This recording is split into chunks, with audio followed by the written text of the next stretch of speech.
let's talk about one of the most scandalous things the Republicans have ever done. Someone, I won't name names, was ranting on TikTok earlier today about how President Biden hasn't codified Roe v. Wade, and that's why we're here. Girlies who've taken basic civics know that a president cannot make law. That's what Congress does. And the Democrats haven't had that kind of majority. Because of that, the Republicans were able to get away with one of the most dirty moves in politics, and it involves now Attorney General Merrick Garland. Perhaps you remember this man, Justice Antonin Scalia. When he died suddenly at the beginning of President Barack Obama's last year in office, the Republicans threw an absolute fit. I have made an infographic timeline for your convenience. So in February 2016, Justice Scalia passes away on February 13th.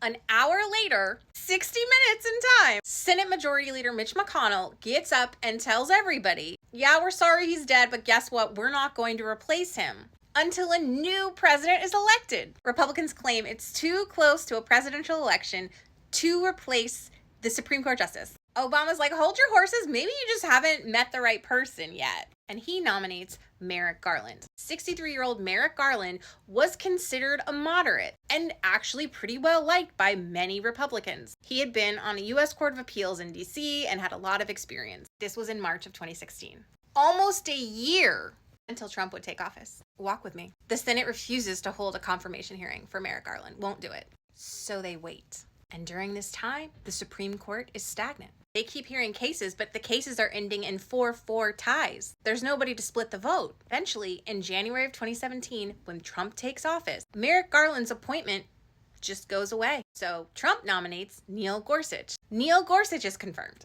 Trump also gets to nominate Brett Kavanaugh because Justice Kennedy steps down and Kavanaugh is to replace him. The Senate confirms them both, Gorsuch and Kavanaugh, in 2017 and 2018 respectively. Then Justice Ruth Bader Ginsburg passes away on September 18th of 2020, a month and a half shy of the election. Everybody's devastated, but of course, no one thinks anything's going to happen. Why do we think that? Because this dude told all of us in February of 2016 that they would not be replacing a justice that close to a presidential election.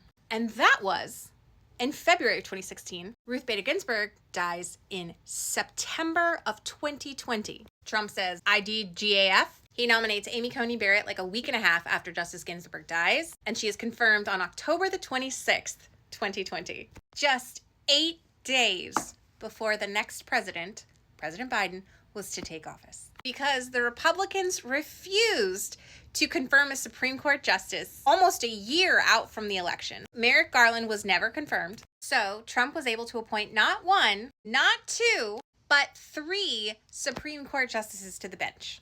And they serve for life.